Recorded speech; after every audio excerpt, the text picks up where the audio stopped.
लोग कहते हैं बच्चे बात नहीं मानते, मेरा ख्याल है बच्चे दलील से बात मान लेते हैं।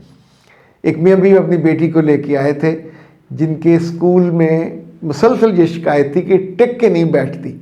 ये शिकायत कभी कभी लड़कों से भी होती है कि बार बार उठ के चले जाते हैं, और शुरू में तो वो इजाज़त भी नहीं लेते, पूरी क्लास का डेकोरम भी ख़राब करते हैं और बॉदर भी नहीं करते।